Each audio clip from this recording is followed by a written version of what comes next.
finding hope and possibilities. Here in our community, we're making a lasting difference for generations to come, empowering all, one by one. We're making a lasting difference for generations to come, empowering all, one by one.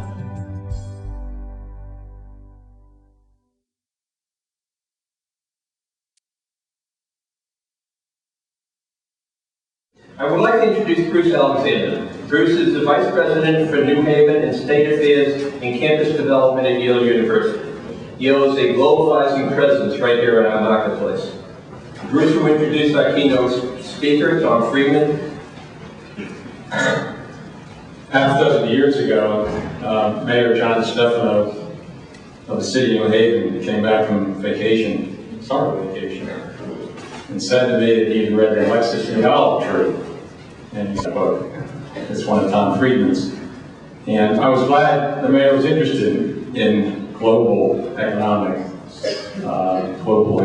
My own view is that the essential ingredients, some of the essential ingredients of what makes a city successful, the kind of things the university works so hard on in New Haven, is economic development, a strong economy, and also a socioeconomic mix of our population. So I was glad the mayor was interested in this topic. About a year after that, I was walking with someone at the university, and that person turned to me and said, "Does the name Tom Friedman mean anything to you?" The person clearly didn't know me very well, didn't know how erudite I am. So I said, "Of course. Of course, he's the fellow who should be Secretary of State." Unfortunately, no one in the administration picked up on this idea. But we all hope that some of those folks in Washington read Tom Friedman's very excellent foreign policy prescriptions in his books or in his column in the New York Times. And this summer I was on vacation and I discovered that one of my offspring and one of my nephews had not read The World is Flat. I immediately went out and bought each one of them a copy. Tom, you'll be glad to hear that even in rural Vermont that was possible. And I did it because The World is Flat puts in a conceptual framework many of the important trends in the world over the past decade. And it really has many excellent insights. It's a book that everyone should read, particularly young people. Tom Friedman, 3 times Pulitzer Prize winner, writes as a wise man traveling the world, sharing his insights, helping the rest of us keep up with, and most importantly, gain some understanding of what is occurring in these very rapidly changing times in which we live. And so, Tom Friedman, we thank you for that. And we also thank you very much for volunteering your time to come to be with us in New Haven today. Ladies and gentlemen, Tom Friedman.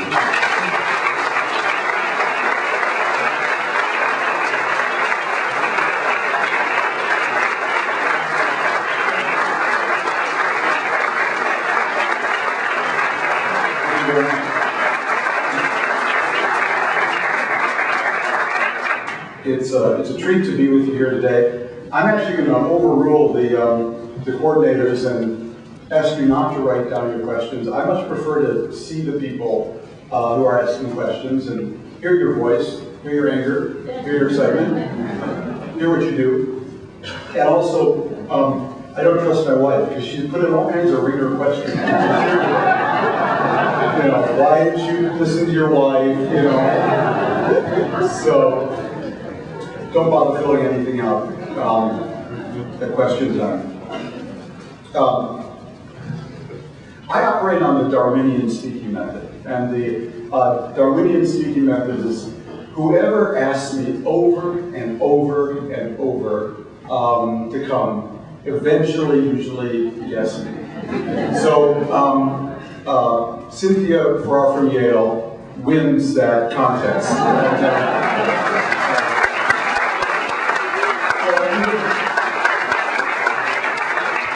If you like what I have to say, thanks, Cynthia, and if you don't, it's entirely her fault.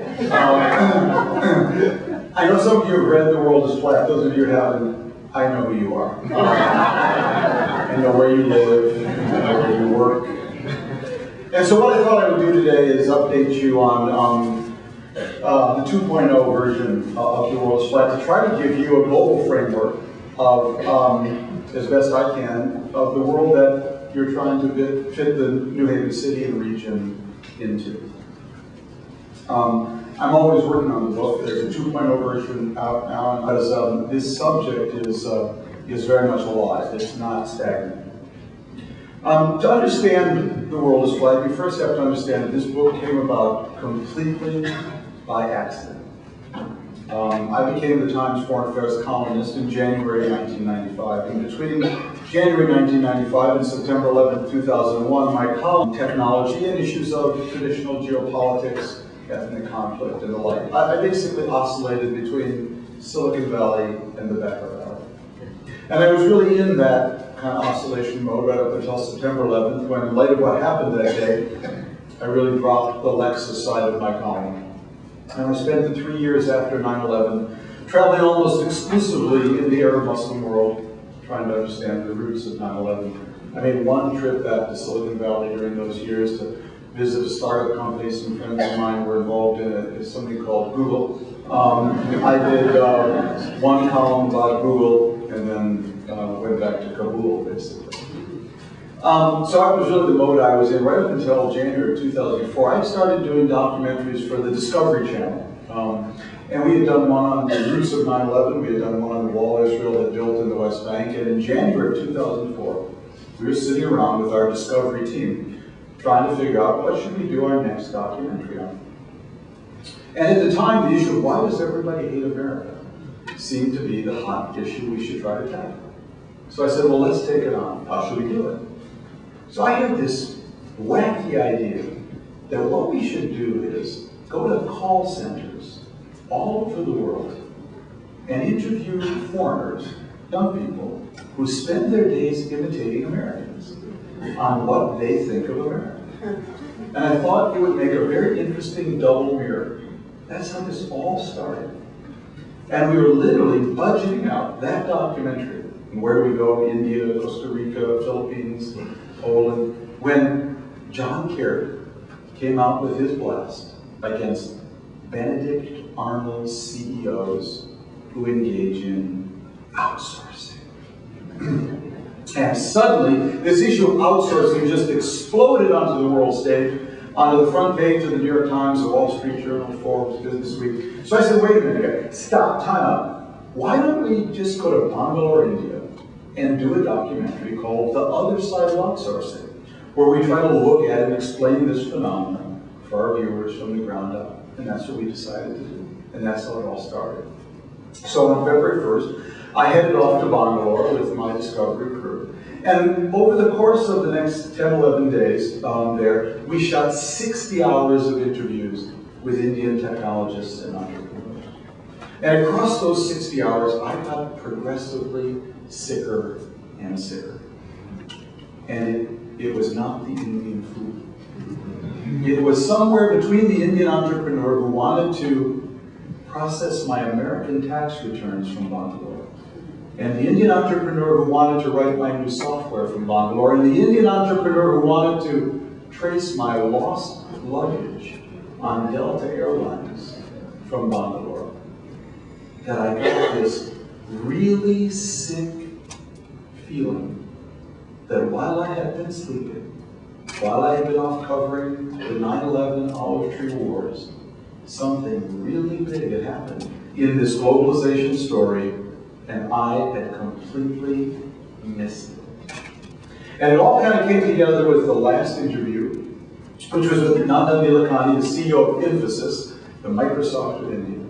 We were sitting outside his office on the couch. The crew was setting up out in his office, their cameras. And I was doing kind of a pre-interview with Nandan, who's an old friend. There's now a little plaque on the wall there that says, "This is where the world is flat," was born. Because at one point, Nandan said, "Tom, I gotta tell you, the global economic playing field is being leveled. The global economic playing field is being leveled, and you Americans are not ready." Oh, I wrote that down in my little laptop.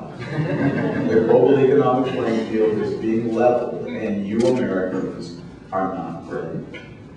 Well, afterwards, I got back in my car with my Indian driver driving barefoot back to the hotel, and all along the way, I kept rolling over in my mind, as is my habit, what Nandan had said. The global economic playing field is being leveled. And eventually it occurred to me that what Nandan was really saying was the global economic playing field was being flattened. And then in the crazy chemical way these things happen, it just popped into my head that what Nandan Nilekani, India's premier engineer entrepreneur, was really saying was that the world is flat. And I wrote that down in my note. The world is flat. I got back to Bangalore, I ran up to my hotel room, I called my wife and I said, "Honey, I am going to write a book called The World is Flat." She now says she thought that was a brilliant idea. We have a little difference of recollection. But in any event, I did come home and call my bosses at the New York Times and tell them, "Ladies and gentlemen, I need to go on sabbatical immediately. I need to go on sabbatical immediately because my software, the intellectual framework through which I look at the world, is out of date. I'm a basic engineer in a Java world. My software is out of date. And if I don't go on sabbatical immediately and understand what happened while I was sleeping, I am going to write something really stupid in the New York Times." It's a great way to get a lead, by the way. So I started this book in March of 2004. I turned it in December. Don't try this trick at home, kids. Okay? I blew out my forearms along the way, but in a fit of energy and curiosity produced the argument underlying the world is flat. Now the argument, sort of meta-argument, begins with my sense that there have been three great eras of globalization. The first era I call Globalization 1.0. It lasted from 1492 until the early 1800s, the beginning of global arbitrage. And it shrunk the world, Globalization 1.0, from a size large to a size medium. And that year of globalization was really defined and characterized by countries globalizing. You went global through your country. The country was the dynamic agent of globalization, whether it was Spain exploring the New World, Britain colonizing India, Portugal, East Asia. The dynamic agent of globalization was the country. In Globalization 2.0 lasted from the early 1820s until the year 2000. That's right, it just ended. It shrunk the world from size medium, to size small. Only that year of globalization was really defined and spearheaded by companies globalizing. You went global through your company, companies searching for markets and for labor. While you were sleeping, or at least while I was sleeping, we entered Globalization 3.0. From the year 2000 to the present. It's shrinking the world from size small to size tiny and flattening the global economic playing field at the same time. Only this year of globalization is not characterized by countries globalizing. Is not spearheaded by companies globalizing. No, what is really new, really unique, really exciting, and really terrifying is that this era of globalization is built around individuals. What is new, unique, terrifying, and exciting about this era of globalization is the degree to which it empowers and enjoins, the degree to which it enables and requires individuals to globalize themselves and to think of themselves as potential connectors, collaborators, and competitors with other individuals anywhere in the world. So we've really gone from a globalization built around countries to one built around companies to one built around individuals. How did we get here? Got a little tickle on my foot. Now, what I argue, we got here as a result of what I would call the 10 days that flattened the world. God created the world in 6 and he rested on the 7th. He flattened it in 10. And what I argue is that there were 10 events, forces, technologies that came together right around the year 2000 to create this new flat world platform. It really is a platform. Let me go through the 10 flatteners quickly. The first I built around a date, and the date is 11/9. Not 9/11, 11/9. Because in a wonderful Kabbalistic accident of dates, the Berlin Wall came down on 11/9, November 9th, 1989. And I called this first flattener when the walls came down and the windows came up. Because in another wonderful accident of dates, the Windows operating system shipped 5 months after the fall of the Berlin Wall. So these two things actually happened coincidentally. The Berlin Wall came down and the Windows operating system shipped. Now, why was that such a flattener? Well, the fall of the wall was a huge perceptual flattener, because the fall of the wall is what really allowed us to, once again, think of the world as a single, flat, seamless plane. I dare say, before the fall of the wall, here at this college, if there were courses on business or geopolitics, they talked about America's northern policy and its southern policy, its eastern policy and its western policy. But no one had a global policy. You couldn't, because there was a wall in the way. So the whole term globalization really only sprung up after the wall came down and we could think of the world as a single flat plane. Now the rise of the Windows is my really metaphor for the Windows-enabled personal computer. The Windows or Apple-enabled person. And it was the PC that is at the very center of this whole individual era of globalization.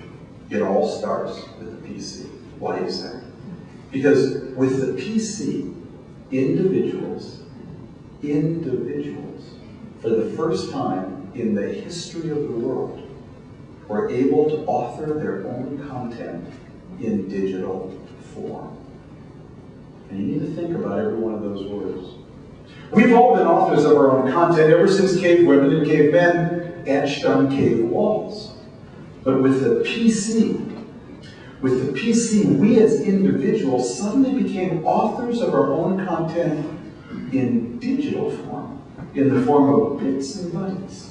And when your content, your words, photos, spreadsheets, data, video, pictures, when your content that you're authoring was suddenly in digital form, it meant that it could be transmitted to so many more places and manipulated in so many more ways. That was the first flattener. The second flattener, also built around a date, is 8/9/95, August 9th, 1995, which I consider to be one of the most important days in your lifetime, in the lifetime of this country and this world. Maybe it wouldn't be an exaggeration to say the most important.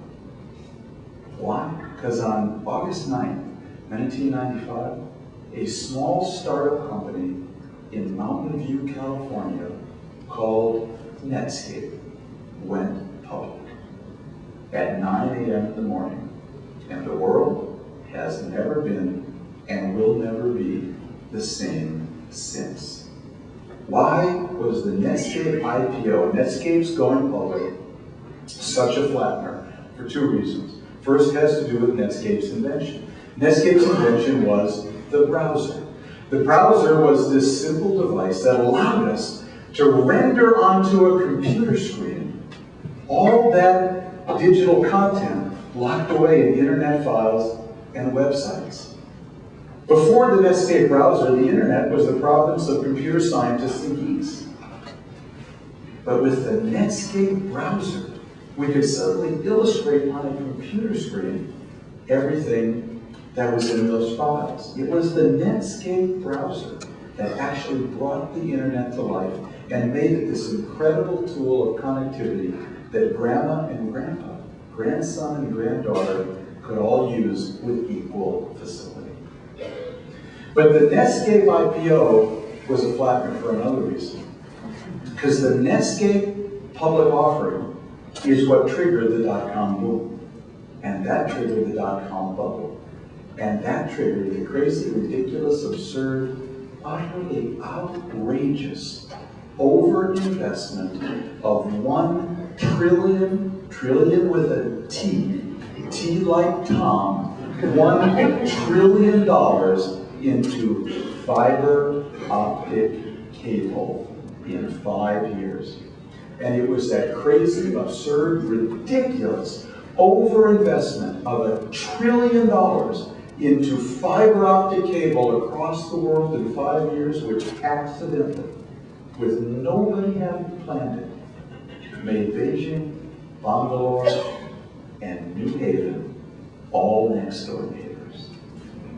We accidentally created such a massive glut of fiber optic cable around the world that, remember those individuals for the first time in the history of the world offering their own content in digital form? Suddenly, thanks to this glut of fiber optic cable, anyone, anywhere with connectivity could send their digital content around the world virtually for free. Remember how it happened? Netscape went public at 9 a.m. on the morning of 8/9/95, priced at $28. Their investment bankers, Morgan Stanley, wanted it to be priced at $32, but Jim Barksdale, the Netscape CEO, told them, no, if this fails, I want it to be remembered as a $20 stock. Netscape opened at 9 a.m. at $71. It closed that first day at 56. And we all looked at that. And we said, woo, there is gold over them there hills. And what did we do? We went out and we bought every .com that moves. And we bought JDS Uniphase, and we bought Cisco, and we bought Nextel, and we bought Lucent. And when we did, well, you can't fool me. I know it's in your 401. I wasn't, I was born at night, but not last night. Okay. And when we did, we accidentally funded the massive overwiring of the world with fiber optic cable. Now, we did this once before in our history. We did it with railroads 150 years ago. Same kind of boom. And when we did, we accidentally wired America with railroads and knitted the country together. And when we did, we got to ride for free. But when we wired the world with fiber optic cable, India and Brazil, China and Russia, Vietnam, and France all got to ride for free with their digital content. The third flattener was a quiet revolution, had no date. I simply call it the workflow revolution. This was a revolution in software. It happened in the mid to late 1990s.